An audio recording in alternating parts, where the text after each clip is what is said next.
lakini kwa sababu ya jinsi ilivyo basi wanaamua kukaa kimya, wanatulia nayo mpaka nafikia hatua sasa kwamba imeshindikana ndo wanajitokeza.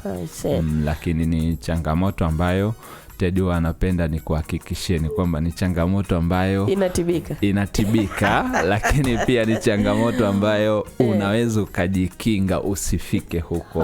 Yani kabla ya kutibika basi unaweza ukajikinga kwa vitu fulani tu vichache sana, lakini basi ndo maisha yanaenda. Sawa, asante kwa tumekubali kuwa na aina fulani ya maisha, lakini tukibadilika pia tunakuwa uko salama kabisa. Sawa, asante kwa mada hiyo. Sasa kwa kuanza, tuanze sasa, bawasili ni nini? Tuanzie hapo daktari. Tuanzie hapo. Yeah. Okay. Bawasili ni changamoto ambayo mwanadamu huwa anaipata, na ni changamoto ambayo inahusiana na mishipa ya damu ambayo inapatikana kwenye sehemu ya haja kubwa. Inakuwa inatanuka na inavyotanuka basi inapelekea kama kuvimba fulani, lakini muda mwingine wakati mwingine inapelekea mpaka ule uvimbe kuanza kuchomoza nje ya ile njia ya haja kubwa. Okay. Kwa hiyo sasa katika hali ya kawaida sehemu yoyote ya mwili inatakiwa kuwa na mishipa ya damu, kwa sababu mishipa ya damu ndio inasambaza vitu vingi kwenye mwili wetu. Ni kama namna fulani vya mawasiliano kwenye miili yetu, lakini katika mazingira fulani ile mishipa inapatwa na changamoto, ndo inaanza kutanuka. Kwa hiyo ikitanuka, hapo sasa ndo ugonjwa unapoingia kwamba tunasema ana changamoto ya bawasili. Okay. Na ni changamoto ambayo inaweza ikampata mtu yeyote, ingawa kwa kipindi fulani ilikuwa ni changamoto ambayo inakuja kwenye umri ambao umeendaenda sana kuanzia miaka 50, lakini sasa hivi kumekuwa na trendi au wimbi la vijana pia kupatwa na hiyo changamoto. Okay. Na zamani mimi nilikuwa najua inawapata jinsia moja tu. Inawapata wote. Jinsia gani? Tuambie vizuri. Jibu kwanza. Ulikuwa unajua? Lazima useme hiyo jinsia moja ambayo unaijua wewe. Mimi nilijua zamani inawapata wanaume tu. Okay. Na nilijua hivyo. Okay. Sawa.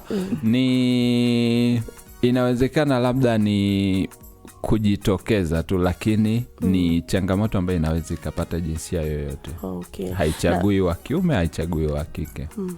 Na kama ambavyo unasema zamani ilikuwa umri umeenda, lakini kwa sababu sasa hivi unasema mpaka vijana, labda vijana kuanzia umri gani?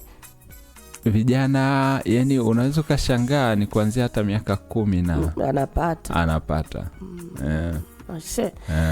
Sawa, tusikie sasa mengine elimu yako kutoka kwako kuhusiana na hilo. Okay. Sasa changamoto hii zipo za aina mbili, bawasili za aina mbili. Ziko makundi mawili. Okay. Sawa. Kuna bawasili ya nje na kuna bawasili ya ndani. Sawa. Sasa tukianza na bawasili ya nje, yenyewe inavyokuwa ni kwamba ule uvimbe unakuwa ni uvimbe ambao uko sehemu ya nje ya lile tundu la haja kubwa. Okay. Na ile inakuwa iko pale muda wote mara nyingi, kwa maana ya kwamba kunakuwa na uvimbe ambao unaonekana muda wote. Sawa. Hiyo ndo bawasili ya nje, na mara nyingi bawasili ya nje huwa inakuwa na maumivu. Okay. Muda wote. Okay. Mtu anakuwa anapata maumivu. Kwa hiyo ni kwa upande wa bawasili ya nje. Lakini tukienda kwenye bawasili za ndani, bawasili ya ndani yenyewe mara nyingi kwanza haionekani. Ikionekana basi ujue ni kwamba ugonjwa unazidi kupiga hatua kwenda mbele. Kwa sababu bawasili za ndani zimekuja tena kugawanyika katika makundi 4. Ndani huko. Kulingana na dalili yake. Okay. Yani hayo makundi 4 yanategemea na dalili yake. Okay. Sawa.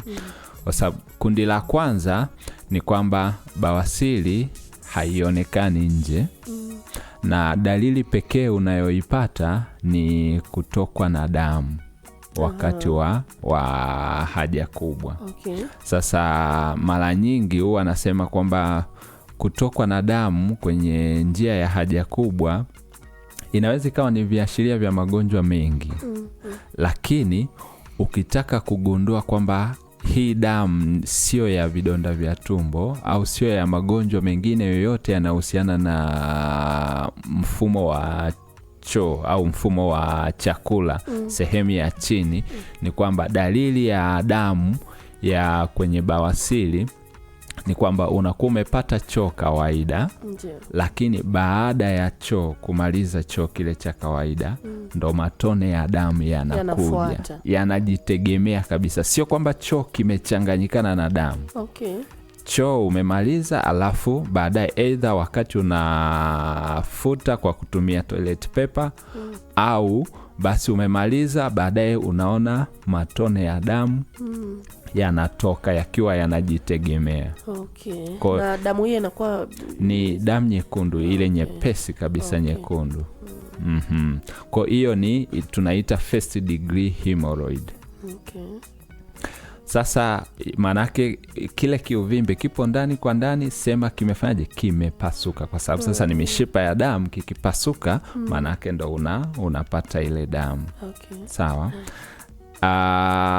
Kundi la pili kwenye hizi dalili, hizi bawasiri za ndani ni kwamba yenyewe inatoka wakati wa kujisaidia.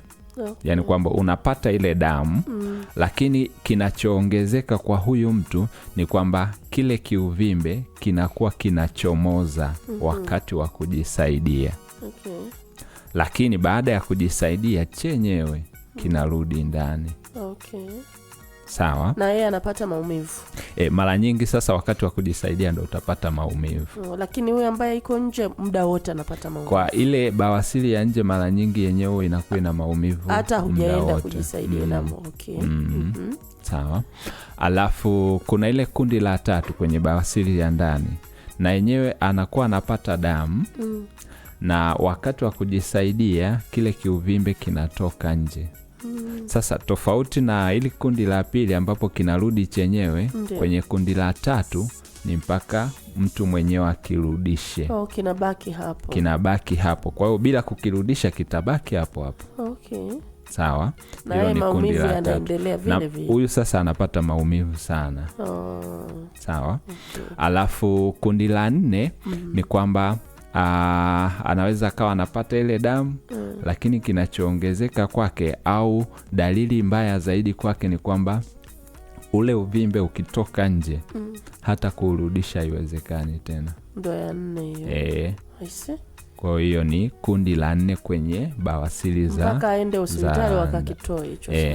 Kwa mpaka kuna vitu vifanyike ndo anaweza akaepukana na hiyo hali. Okay. Na visababishi sasa? Sasa tunaenda kwenye visababishi. Ni kwamba mpaka mtu anafika huku kwenye kupata hizi dalili, ni nini kinakuwa kimetokea. Mara nyingi chanzo kikubwa cha changamoto hii huwa ni tunasema congestion, neno la kitaalamu.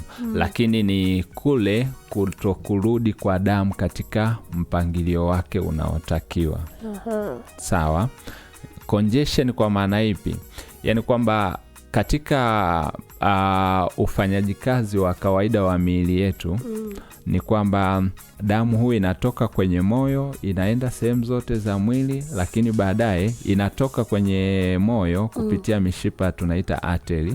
Afu baada ya kufika maeneo inakotakiwa na kufanya kile inachotakiwa, huu inarudi kupitia mishipa tunaita vein. Okay. Sawa. Sasa ile mishipa ya vein huwa katika kufanya kazi kwake inategemea na kusisimka kwa misuli, yani jinsi misuli inavyotumika, hasa kwa changamoto kama hii. Sasa tunasema misuli ya huku chini. Sawa. Kwa kama kuna namna fulani misuli ya huku chini haijasisimka